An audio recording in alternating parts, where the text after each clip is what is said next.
ஏன் வெல்ல வேண்டும் விவசாயி என்கிற முழக்கத்தை வைத்து நடைபெற்று கொண்டிருக்கிற பொதுக்கூட்ட நிகழ்வில் தலைமையேற்று நடத்தி கொண்டிருக்கிற எமது அண்ணன்மார்களை, வீட்டிருக்கிற சான்றோர் பெருமக்களை, கூடி நிற்கிற தாய் தமிழ் சொந்தங்களே, உங்கள் அனைவருக்கும் எமது பணிவான வணக்கம்.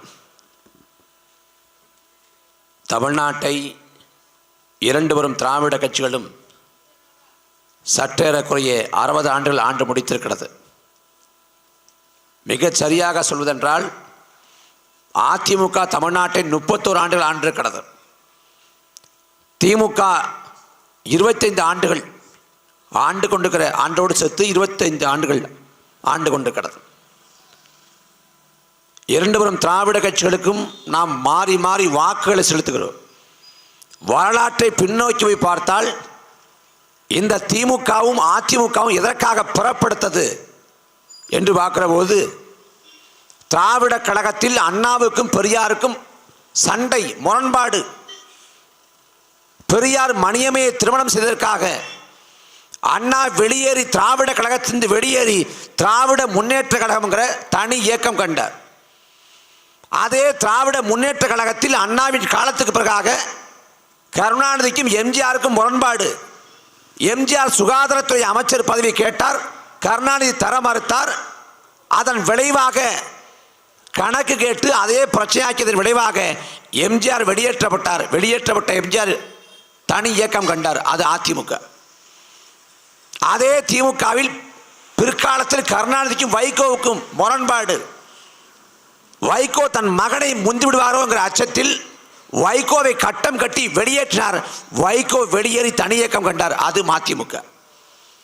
இப்படி திமுகவும் அதிமுகவும் மதிமுகவும் தனிப்பட்ட 2 பேருக்கிடையான முரண்களால, மோதல்களால பிளந்து பிரிந்து உருவான இயக்கங்கள். ஆனால் நாம் தமிழர் கட்சி அவ்வாறு உருவாகவில்லை.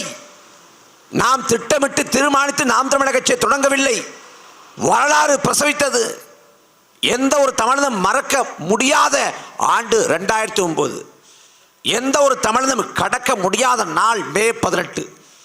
2009 மே 18 நாளில் லட்சக்கணக்கான தமிழர்களை கொன்று முடித்துவிட்டு, அவ்வளவுதான், தமிழர்களை வீழ்த்தி முடித்து விட்டோம்.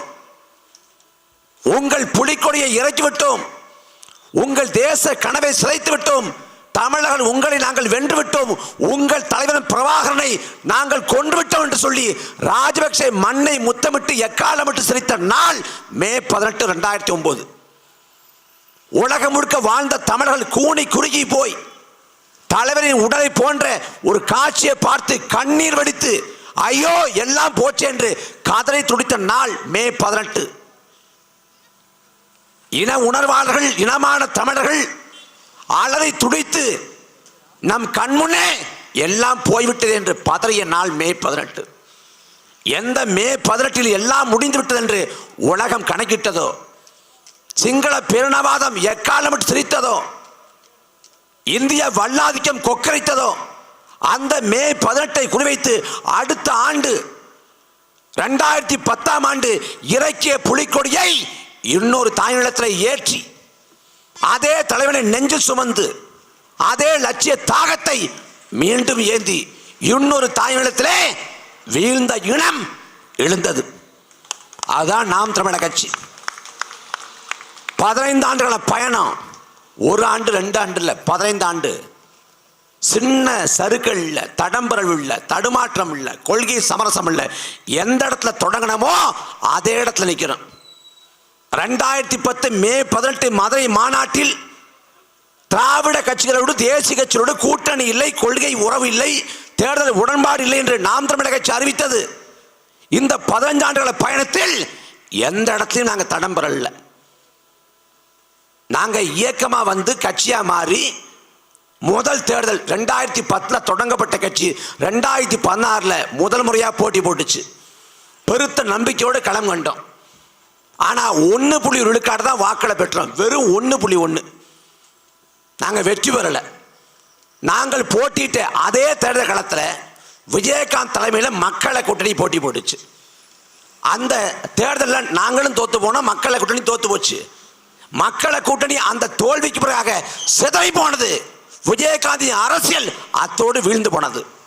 அதே போல 1 விழுக்காடு வாக்கை பெற்ற நாம் தமிழர் கட்சி கரைந்து போகும், ஒன்றுமில்லாது போகும். சிவா ஆதித்தார் போல இவர்களும் கட்சியை கலைத்து விட்டு சென்றுடுவார்கள் என்று நினைத்தார்கள். 1 விழுக்காடு வாக்குகளை பெற்ற கட்சி தொடர்ந்து களத்தில் நின்றுச்சு. அதன் விளைவு பாராளுமன்ற தேர்தலில் 4 விழுக்காடு வாக்களை பெற்றோம். அதனையும் வெற்றி பெறல, வெற்றி ஈட்டல. தொடர்ந்து களம் கண்டோம். 2019 7 விழுக்காடு வாக்களை பெற்றோம். 2024 8.2 விழுக்காடு வாக்களை பெற்றோம். தேர்தல் அரசியலில் ஒரு இலக்கணம் உண்டு. ஜெயிக்கிற கட்சி வளரும், தோக்கிற கட்சி விழுந்துடும், தேஞ்சு போகும். ஆனால் அந்த இலக்கணத்தை தகர்த்து இந்திய பெருநிலத்திலேயே தேர்தலில் வெற்றி ஈட்டாத ஒரு கட்சி நாளுக்கு நாள் வளர்ந்து கொண்டிருக்கிறது, செல்வாக்கை பெருக்கிக் கொண்டிருக்கிறது என்றால் அது நாம் தமிழர் கட்சி மட்டும்தான். அதற்கு காரணம் கொள்கை உறுதிப்பாடு, சமரசம் பண்ணல. காவிரி சிக்கல், முல்லை பெரியாறு, பாலாறு, கச்சத்தீவு, மீத்தேனு, ஹைட்ரோகார்பன், 8 வழிச்சாலை, உயர்மின் தொகுப்புறம், ஸ்டெர்லைட்டு, அணுவுல, அணுக்களி மையம், மக்களுக்கு ஒரு பிரச்சனை என்றால், சிக்கல் என்றால் முதலாளாக களத்தில் நிற்பது நாம் தமிழர் கட்சி. கஜா புயல், தானே புயல், ஒக்கி புயல், நிவர் புயல், சென்னை பெருவெள்ளம், மக்கள் கஷ்டப்பட்ட காலங்களில் மக்களுடன் உதவி பண்ணது நாம் தமிழர் கட்சி. இந்த நிலத்தில் தமிழருக்கு ஒரு சிக்கல் என்றால் முதல் ஆளாக குரல் கொடுப்பது நாம் தமிழர் கட்சி. அசாத்தியங்களை சாத்தியப்படுத்தி கொண்டிருக்கும். இன்னைக்கு தேர்தலில் யதார்த்த நிலைமைன்னா ஒரு சட்டமன்ற தொகுதிக்கு மிக குறைந்தது 20 கோடியை திமுகவும் அதிமுகவும் செலவு செய்ய போகுது. ஒரு சட்டமன்ற தொகுதிக்கு 20 கோடி. அதுவே கோயம்புத்தூராக இருந்தா, மதுரையா இருந்தா, திருச்சியா இருந்தா, மாநகரமா இருந்தா அது 50 கோடியை தாண்டும். ஒரு சட்டமன்ற உறுப்பினரோட தொகுதி மேம்பாட்டு நிதியே வெறும் 15 கோடி தான். ஆண்டு ஒன்றுக்கு 3 கோடி, 5 ஆண்டு சேர்த்து 15 கோடி. ஆனா இவன் இந்த தேர்தலுக்கு மிக குறைந்ததாக செலவு செய்ய போற தொகை 20 கோடி. அந்த 20 கோடியை கொட்டி இறைத்து வாரி இறைத்து என்ன சாதிச்சிட போறான்? என்ன சாதிச்சிட போறான்? மக்களின் வாக்களை பறிக்கணும், வாக்குக்கு காசணும், அதிகாரம் முறையடிச்சணும். அதை தாண்டி நமக்காக சட்டமன்றத்தில் பேசுறதுக்கு நமக்கு ஏன் காசுறான்? அவ்வளவு நல்லவனா, மனித புனிதரா? எதற்காக காசுறான்? ஏன்னா நாளைக்கு கொள்ளடிக்க போறான். அதை உனக்கு இப்போதே சொல்லிட்டு போறான். ஈரோடு கிழக்கு இடைத்தேர்தல், விக்கிரவாண்டி இடைத்தேர்தல், அந்த தேர்தல் களங்களில் மிக குறைந்தது 100 கோடி செலவு பண்ணியிருப்பான். ஜனநாயக அமைப்பு எத்தனையோ நாடுகளில் இருக்குது. ஆனால் இந்தியா போல ஒரு கூத்தை பார்க்க முடியாது, குறிப்பாக தமிழ்நாட்டில். என்னன்னா பரப்புரைக்கு மற்ற யாரும் போயிடக்கூடாதுன்னு மக்களை எல்லாம் தலைக்கு விலை பேசி வாகனங்களை ஏற்றிக்கொண்டு போய் ஒரு இடத்துல அடைச்சி வைக்கிறான். காலை முதல் மாலை வரை நீங்க இருங்க, எதுவும் செய்ய வேண்டாம், எந்த வேலையும் செய்ய வேண்டாம், நீங்க சும்மா இருங்க, நாங்க காசு தர்றோம். ஏன்? எந்த கட்சியும் பரப்புரைக்கு வரக்கூடாது. அப்ப ஜனநாயகம் எவ்வளவு தரம் தாழ்ந்து போயிருக்கிறது. காசு கொடுத்து வாக்களை பெற்றுவிட முடியுங்கிற நிலை வந்தா எங்க நல்லாட்சி இருக்கும்? எங்க மக்களுக்கான சேவை இருக்கும்? எங்க மக்களுக்கான தொண்டு இருக்கும்? 2 பேரும் திராவிட கட்சி திமுக அதிமுக முதல் முறை ஆள போதா 2026 தமிழ்நாட்டை மாறி மாறி ஆண்ட கட்சிகள். எதற்காக மீண்டும் ஒரு முறை இந்த கட்சிகளுக்கு அதிகாரங்கள்? திமுக 1949 தொடங்கப்பட்ட இயக்கம், 75 ஆண்டுகள இயக்கம், பவளவளா கண்ட இயக்கம். இந்தியாவில் ஒரு மாநில கட்சி முதல் முறையாக ஆட்சியை பிடித்தது என்றால் இதே திமுக தான். அதே போல மத்திய அமைச்சர்களே அதிகப்படியான ஆண்டுகள் அங்கு வைத்த ஒரே மாநில கட்சி இந்த திமுக. மத்திய அமைச்சர்கள் 18 ஆண்டு அங்கு வச்சான். வாஜ்பாய், தேவகவுடா, ஐக்கிய குஜரால், மன்மோகன் சிங், விபி சிங்னு பல பிரதமருக்கு மத்திய அமைச்சர்கள் அங்கம் வச்சா. 99 தொடங்கி 2004 வரை தொடர்ச்சியாக 14 ஆண்டு காலம் மத்திய அமைச்சர்களே திமுக இருந்தது. அன்னைக்கு என்ன பண்ணிருக்கலாம்? காவிரி சிக்கலை தீர்த்து விடுங்கள், மத்திய அரசுக்கு அழுத்தம் கொடுத்து சாத்தியப்படுத்திருக்கலாம். முல்லை பெரியாற்று நீர்மட்டத்தை 152 அடியாக உயர்த்தி விடுங்கள், அழுத்தம் கொடுத்து சாத்தியப்படுத்திருக்கலாம். தமிழர்களின் வரலாற்று நிலம் கச்சத்தீவு, அதை மீட்டெடுங்கள், மீனவர்களின் வாழ்வாதாரத்தை உறுதி செய்யுங்கள், செஞ்சிருக்க முடியும். கல்வியை மாநில பட்டியலுக்கு கொண்டு வாங்க, கேட்டிருக்க முடியும். சாதிய பாதுகாக்கக்கூடிய சட்டப்பிரிவு நீக்கி இருக்க முடியும். ஆளுநர் பதவியை தூக்கியிருக்க முடியும். எல்லாத்தையும் செய்வதற்கான வாய்ப்புகள், வசதிகள் திமுக இருந்தது. ஆனால் திமுக செய்தது மாநில சுயாட்சியோ மாநில உரிமையோ தமிழ்நாட்டில் வாழ்வாதார சிக்கலையோ தீர்க்க முற்படல. மாறாக எந்தெந்த அமைச்சர் பதவி வாங்கினா எவ்வளவு சம்பாதிக்கலாம் திட்டம் போட்டேன். வேற எதுக்கு அதிமுகவுக்கு, எதுக்கு திமுகவுக்கு? அன்பு சொந்தங்கள் கவனிச்சு பார்க்கணும். மறக்க முடியாத பேரவலம் தூத்துக்குடி துப்பாக்கி சூடு. நாம் வரி செலுத்தி வாக்கு செலுத்தி நாம் தேர்ந்தெடுத்த ஆட்சியாளர்கள் நம் மண்ணின் பிள்ளைகளை 13 பேரை சுட்டு கொள்றான். அன்பு மக்களே, இந்த நாட்டில் சட்டப்படி இருக்கக்கூடிய உச்சபட்ச தண்டனை தூக்கு தண்டனை. கடைசியா தமிழ்நாட்டில் யாரை தூக்குல போட்டான் நினைவு இருக்கா? யாரை போட்டான்? 95ஆம் ஆண்டு ஆட்டோ சங்கரை கடைசியா தூக்குல போட்டான். அதுக்கு பிறகு 30 ஆண்டு காலத்தில் யாரையும் தூக்குல போடல. இந்த 30 ஆண்டு காலத்தில் குற்றம் நடக்கலையா? கொலை நடக்கலையா? கொள்ளை நடக்கலையா? சாதி வன்கொடுமை நடக்கலையா? பாலியல் வன்கொடுமை நடக்கலையா? எல்லாம் நடந்தது. எவ்வளவு பெரிய குற்றம் நடந்தாலும் சரி, தூக்கு தண்டனை வேண்டாம். அதிகபட்சமே ஆயுள் தண்டனை தான். அப்ப குற்றவாளியாக இருந்தாலும் சரி, அவன் கொலையாளியாக இருந்தாலும் சரி, கொடுங்கோலனாக இருந்தாலும் சரி, சட்டமே அவனுக்கு தூக்கு வேண்டாங்குது. நீதிமன்ற பரிபாலன அமைப்பு போல சொல்லுது.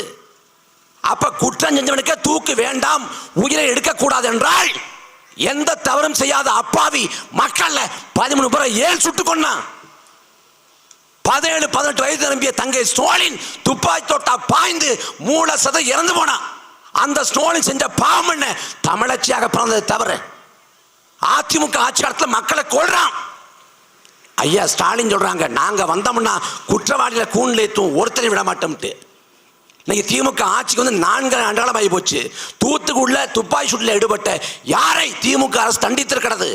யாரை கண்டித்திருக்கிறது? ஒண்ணும் இல்லை. அன்பு சொந்தங்களே, வெள்ளக்கார ஆட்சி காலத்தில் நடந்த கொடூரம் ஜாலியன் வாலாபாக் படுகொலை. அந்த ஜாலியன் வாலாபாக் படுகொலை நடந்து 100 ஆண்டுகளை கடந்து விட்டது. ஜெனரல் டயர் உத்தரவு போட்டு மண்ணின் மக்களை சுட்டு கொன்னான். அந்த ஜாலியன் வாலாபாக் படுகொலைக்கு 100 ஆண்டுகளை கடந்த பிறகு எந்த இங்கிலாந்து நாட்டை சேர்ந்த வெள்ளைக்காரர்கள் சுட்டுக் கொண்டார்களோ அதே இங்கிலாந்து நாட்டின் பார்லிமென்றத்தில் இன்றைக்கு வாழக்கூடிய வெள்ளைக்காரர்கள் எங்கள் முன்னோர்கள் தவறளித்து விட்டார்கள். ஜாலியன் வாலாபாக்கில் அப்படிப்பட்ட பேரவன் நிகழ்ந்திருக்க கூடாது. நாங்கள் மனமுருக மன்னிப்பு கேட்கிறோம், வருத்தம் தெரிவிக்கிறோம். 100 ஆண்டுக்கு முன்னாடி நடந்த ஜாலியன் வாலாபாக் படுகொலைக்கு இங்கிலாந்து பார்லிமெண்டத்தில் இன்றைக்கு வருத்தம் தெரிவிக்கிறார்கள். ஆனால் வாழக்கூடிய சமகாலத்தில் நடந்த தூத்துக்குடி துப்பாக்கி சூட்டுக்கு யார் வருத்தம் தெரிவிச்சா? யாரு மன்னிப்பு கேட்டா? ஒன்றும் செய்யல. அதை மறந்து கடந்து போயிட்டான். நமக்கும் பழைய செய்திகள் இருக்குது, பழைய செய்தி நினைக்கிறோம், பல புதுசாக சிலது வருது, செய்திகள் வருது, கடந்து மறந்து போயிடுறோம். மறந்து கடந்து போயிட்டு மறுபடியும் திமுக ஓட்ட போடுறது, மறுபடியும் அதிமுக ஓட்ட போடுறது. நாம் போராடி சுதந்திரம் பெற்றோம். செக்கிழுத்து சிறைப்பட்டு வதைப்பட்டு தூக்கிலை தொங்கி நாம் போராடி சுதந்திரம் பெற்றோம். நாம் போராடி பெற்ற மகத்துவமான உரிமை சுதந்திரம். அதே போல நாம் போராடி பெற்ற உரிமை தான் வாக்குரிமை. இந்த நாட்டில் முதல் பொது தேர்தல் 1920 நடக்குது. 1920 அந்த தேர்தலில் எல்லோருக்கும் வாக்குரிமை இல்லை. நாட்டின் மக்களுக்கு 30 கோடி, ஆனால் வாக்கு செலுத்தவே சில ஆயிரம் பேர். ஆனால் யார் மிராஸ்தாரோ, யார் நிலக்கிழாரோ, யார் பட்டதாரியோ அவனுக்கு மட்டும்தான் வாக்குரிமை இருந்துச்சு. பெண்களுக்கு சுத்தமாக வாக்குரிமை இல்லை. அதுக்கு பிறகு சுதந்திர இந்தியாவில் தான் வயது வந்த எல்லோருக்கும் வாக்குரிமைன்னு உருவாக்கப்பட்டுச்சு. வாக்குரிமை அந்த வாக்கை காசுக்கு விற்கிறோம். அதன் விளைவாக 5 ஆண்டு காலம் கொடுமை அனுபவிக்கிறோம். திமுக ஆட்சி தாழாம அதிமுகவுக்கு, அதிமுக ஆட்சி தாழாம திமுகவுக்கு மாறி மாறி ஓட்ட போடுறோம். இந்த கட்சிகளை புறந்தள்ள வேண்டும். இந்த அநீதிகளுக்கு, கொடுமைகளுக்கு எல்லாத்துக்கும் முற்றுப்புள்ளி வைக்கணும்னா வாய்ப்பு நாம் தமிழர் கட்சி தான். 60 ஆண்டுகள திராவிட ஆட்சி. யாரும் இங்கே வந்து கருணாநிதி ஆட்சி வேணும்னு கேட்கறது இல்லை, யாரும் ஜெயலலிதா ஆட்சி வேணும்னு கேட்கறது இல்லை, யாரும் எடப்பாடி ஆட்சி வேணும்னு கேட்கறது இல்லை, யாரும் வந்து எம்ஜிஆர் ஆட்சி வேணும், பக்தவச்சல ஆட்சி வேணும், யாரும் கேட்கறது இல்லை. ஆனால் எல்லோரும் ஒற்றை குரல் எடுத்து சொல்றான், காமராசர் போல ஒருத்தர் நாட்டை ஆண்டா சிறப்பா இருக்கும்னு. காமராசர் நாட்டை ஆண்டது 9 ஆண்டு காலம் தான். ஆனால் அந்த 9 ஆண்டு காலத்தில் தான் அரும்பெரும் காரியங்கள் இந்த நிலத்திலே நிகழ்த்தப்பட்டது. இந்த மண் பொன்னான காலத்திலே வாழ்ந்தது, பொற்காலாட்சி நிகழ்ந்தது. அந்த காமராசை 9 ஆண்டுகள் ஆட்சியை கவியரசு கண்ணதாசன் சொன்னாரு, காலத்தின் கடைசி கருணை காமராசர். காலத்தின் கடைசி கருணை காமராசர். காலம் ஒரு முறை கடைசியாக கருணை விட்டிருக்கிறது. அதே போல வரலாற்றின் கடைசி வாய்ப்பு நாம் தமிழர் கட்சி. 1000 ஆண்டுக்கு முன்பாக இந்த புலிக்கொடி ஏந்தி இன்றைக்கு இருக்கக்கூடிய இந்தியா, இலங்கை, பர்மா, மாலத்தீவு, Singapore, Malaysia, Thailand, Vietnam, Cambodia என்று உலகின் பல்வேறு நிலப்பரப்புகளை வென்றுவிட்டு, மலேசியாவை வென்றுவிட்டு கடாரம் கொண்டான் என்று பெயர் பெற்ற இனம், 1000 ஆண்டுக்கு முன்பாக உலகம் முழுக்க களம் செலுத்திய இனம் இன்னைக்கு உலகம் முழுக்க அகதியாக கூலியாக நிற்கிறது. தென்னாப்பிரிக்கன் வைரச் சுரங்கங்களில், மலேசியா ரப்பர் தோட்டங்களில், இலங்கை தேயிலை தோட்டங்களில், மொரிஷியஸ் கரும்பு தோட்டங்களில் உலகம் முழுக்க தமிழன் கூலி அகதி. மீன் பிடிக்க போறான். மீன் பிடிக்க போறப்ப ராமேஸ்வரத்துலேயும் போனா தாக்கப்படுறான், கொலை செய்யப்படுறான். நாகப்பட்டினத்துலையும் மீன் பிடிக்க போறான், கொலை செய்யப்படுறான், தாக்கப்படுறான்.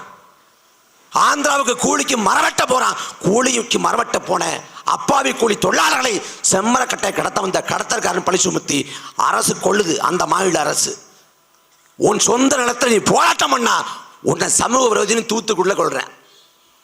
அடித்தால் கேட்க நாதியற்ற அனாதையாக மாறி போனாய்.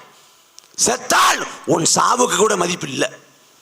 இது எல்லாவற்றையும் மீட்டு காக்க வேண்டும் என்றால் ஒரே வாய்ப்பு நாம் தமிழர் கட்சி தான். நான் நாம் தமிழர் கட்சிக்கு போட மாட்டேன். நான் திமுகவும் போட மாட்டேன், அதிமுகவும் போட மாட்டேன். நான் புதுசா ஒருத்தர் வந்திருக்காரு, அவருக்கு தான் போடுவேன். கமலஹாசன் வந்தாரு 2018-19. அவர் போராடம் பூரா கூட்டம் வந்துச்சு. நான் நல்ல அரசியலை தருவேன்னாரு. கமலஹாசன் எங்க இருக்காரு? கமலஹாசன் செலுத்திய வாக்கு என்னாச்சு? 4 விழுக்காடு மக்கள் கமலஹாசனுக்கு வாக்கு தந்தார்கள். கமலஹாசன் எங்க இருக்கிறார்? போயிட்டாரு. அதே போல நீ விஜய்க்கு வாக்கு செலுத்தினா 26 பேர் அவர் போயிடுவாரு. கரூர்ல 41 பேர் செத்து போயிட்டாங்க. 41 பேருங்க, 8 பச்சிளம் பிள்ளைகள். அந்த மரணங்கள் நிகழ்ந்து சரியா 3வது மாதத்தில் செப்டம்பர் 27 கரூர் மரணம். டிசம்பர் 27 விஜய் மலேசியாவில் ஆட்டம் போட்டு இருக்காரு. எப்படி முடியுது? முதல்ல என்னால சரியோ தப்போ நான் ஒரு விதத்தில் காரணம் அமைச்சிட்டேன். அந்த மரணங்களுக்கு தார்மீக பொறுப்பேற்கிறேன், வருந்துறேன், மன்னிப்பு கேட்கிறேன். இந்த நொடி வரை சொல்லல. அவரை தமிழ்நாட்டின் முதலமைச்சர் ஆக்கணுமா? தன்னை பார்க்க வந்த கூட்டத்தில் 41 பேர் செத்து போனப்பே அதை கண்டும் காணாது ஓடி போன ஓடுகாலி விஜய். அந்த விஜய்க்கு போட புரிய தான் என்ன பேசுறத சிந்திச்சு பேசுறது இல்ல, யாரோ எழுதி கொடுத்த வசனத்தை பேசுறது. எந்த ஊருக்கு போறாரோ அந்த ஊர்ல என்ன ஃபேமஸ் அந்த ஊர் மக்கள் சொல்லுவார். மணப்பாறைக்கு போனார்னா மணப்பாறையிலே முறுக்கு தான் ஃபேமஸ். முறுக்கு மொறுக்கு மொறுக்கு இருக்கும். எண்ணெய் சட்டிலே போட்டு முறுக்கை எடுப்பார்கள், அது காரமாக இருக்கும். திருநெல்வேலிக்கு போனார்னா இங்கே இருட்டுக்கடை அல்வா ஃபேமஸ். அல்வா என்பது இனிப்பாக இருக்கும், இருட்டுக்கடை என்பது இருட்டாக இருக்கும். தமிழ்நாட்டின் சாப கேடு. கட்சியில் ஒருத்தன் தற்குறின்னா தப்பிக்கலாம். தலைவன் முதல் தொண்டை வரைக்கும் எல்லாரும் தற்குறி. ஒருத்தனுக்கு ஒரு இளவும் தெரியாது. அண்ணன் சொன்னது போல நீ மற்ற புள்ளி விவரங்களை அலசி ஆராய வேண்டாம்.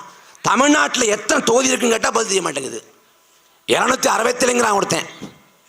2000 3000 பிம்பிளிக்கா பிளாப்பி தான். அப்படிப்பட்ட ஒரு கட்சி. அந்த கட்சியில் பாருங்க, நான் ஒரு கேள்வி தான் எழுப்புறேன் திரும்ப திரும்ப. நீ விஜய்க்கு வாக்கு செலுத்தணும்னு உனக்கு தோணுச்சுன்னா நீ சிந்திச்சு பாரு. தமிழ்நாட்டின் முதலமைச்சர் விஜய் ஆயிட்டார், ஒரு கற்பனை. தமிழ்நாட்டின் கல்வித்துறை அமைச்சர் யார்? ஆதவ அர்ஜுனா. தமிழ்நாட்டின் நிதித்துறை அமைச்சர் யார்? புசி ஆனந்த். நிதிநிலை அறிக்கை வெளியிட சொன்னா எம்பளத்தி கும்பளத்தி 8050. ஆதவ அர்ஜுனாவுக்கு தமிழே வராது. அவரும் தமிழோட மல்லு கட்டுறாரு, முடியல. அப்படிப்பட்ட ஒரு கட்சி. அதெல்லாம் தமிழ்நாட்டில் என்னவா நினைக்கிறான் தமிழன? யார் வந்தாலும் ஓட்டு போட்டுருவேன், யார் வந்தாலும் ஆட்சி அதிகாரத்தில் ஏற்றிடுவேன். இந்த இனம் உலகத்துக்கு எல்லாவற்றையும் சொல்லி தந்த பேரினம். உலகத்தில் நாகரிகம் பரவாத காலகட்டத்தில் 2000 ஆண்டுக்கு முன்பாக உலகிற்கு பொதுமறை தந்த இனம் தமிழினம். உலகத்தில் எல்லா இன மக்களும் நாடோடிகளாக திரிந்த காலகட்டத்தில் தங்கள் வாழ்வியல் நிலங்களை குறிஞ்சி, முல்லை, மருதம், நெய்தல், பாலை என்று 5 வகையாக பிரித்து பகுத்து வாழ்ந்தவர்கள் தமிழர்கள். தாயையும் புணரலாம் நாயையும் புணரலாம் என்று இருந்த காலகட்டத்திலே பிறன்மனை நோக்கா பேராண்மை என்று சொல்லி தந்த இனம், எல்லாவற்றையும் போதித்த உலகத்தின் அதிசிறந்த இனம். தமிழனுடைய அறிவுலக வரலாறே 5000 ஆண்டுகளை தாண்டும். பல மொழிகள் பிறக்காத காலகட்டத்திலே தமிழன் அறிவோடு திகழ்ந்தான் என்று வரலாறு சொல்லுது. அப்படிப்பட்ட இனத்தை ஆடுறதுக்கு தகுதி வேண்டாமா? கண்ட கண்ட நாய் பெயரெல்லாம் தமிழ்நாட்டு ஆளுவதா? நீங்க இந்த இடத்துல விட்டுட்டீங்கன்னா முடிஞ்சு. இந்த தஞ்சை காவிரி படுகை, காவிரியை நம்பி நிற்கிறான். காவிரிக்காக 30 ஆண்டுகளா போராட்டம். திமுக ஆண்டாலும் போராட்டம், அதிமுக ஆண்டாலும் போராட்டம், மத்தியில் காங்கிரஸ் ஆண்டாலும் போராட்டம், பாஜக ஆண்டாலும் போராட்டம். காவிரி நடுவமன்றம் தண்ணி குடின்னு சொன்னாலும் தரமாட்டான், உச்சநீதிமன்றம் உத்தரவிட்டாலும் தரமாட்டான், காவிரியில் தண்ணி தர மாட்டான். மத்தியில் ஆளக்கூடிய ஆட்சியாளர்கள் காவிரியில் தண்ணி தர மாட்டான். மாறாக இந்த காவிரி படுகை முழுமைக்கும் பூமி கடிலே கொட்டி கிடக்கக்கூடிய வளங்களை சூறையாடுவதற்கு தான் வேலை செய்யறான். இந்த திமுகவும் அதிமுகவும் ஆற்று மண்ணை கொள்ளையடித்து அவன் வருவாயிட்ட பார்க்கிறேன். உன் நிலத்தை உன் வளத்தை காக்க வேண்டும் என்றால் கடைசி வாய்ப்பு நாம் தமிழர் கட்சி. தமிழ்நாட்டுக்கு 8 லட்சம் கோடி கடன் இருக்கு. 8 லட்சம் கோடி கடன் 80 லட்சம் கோடி கடனாக மாறி போனாலும் என்றாவது ஒரு நாள் இந்த பொருளாதார சரிவிலிருந்து சிக்கலிருந்து மீண்டு எழுந்து வாழ முடியும். ஆனால் ஆறுகள் சாகடிக்கப்பட்டால், மலைகள் தகர்க்கப்பட்டால், இந்த மண்ணின் வளங்கள் சூறையாடப்பட்டால் என்ன செய்ய முடியும்? நீ திமுகவுக்கு அதிமுகவுக்கு வாக்க செலுத்தி செத்து போவாய்.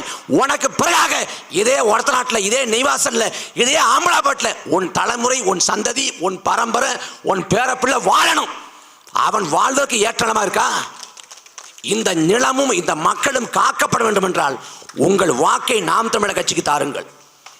எத்தனை ஆண்டு காலமா திமுக போட்டீங்க, அதிமுக போட்டீங்க, போட்டு பார்த்துட்டீங்க. ஒரே ஒரு முறை மாற்றத்திற்காக, நீங்கள் பிறந்த பெருமைமிக்க தமிழ் தேசிய இனத்திற்காக ஒரே ஒரு முறை வாக்கை மாற்றி கொடுங்க. ஒரு முறை மாற்றம் போடுங்களேன். இவ்வளவு பேசுறாங்க, இவ்வளவு சொல்றாங்க, என்னதான் பண்ணுவாங்கன்னு பார்ப்போமே அது என்பதற்காக வாக்கு போடுங்க. தயவு செஞ்சு அரசியல் பேசுங்க. தயவு செஞ்சு முடி திருத்த போற கடையில், தேநீர் குடிக்க போற கடையில், உங்க நண்பர்கள்ட்ட, உறவினர்கள்ட்ட, காதலிகிட்ட, மனைவிகிட்ட எல்லாத்தையும் அரசியல் பேசுங்க. நாம் தமிழர் கட்சி இப்படி பேசினாங்க, அந்த கருத்தை எடுத்து வைங்க, விவாதிங்க, தர்க்கம் செய்யுங்க, வாத பிரதிவாதங்களை உட்படுத்துங்க.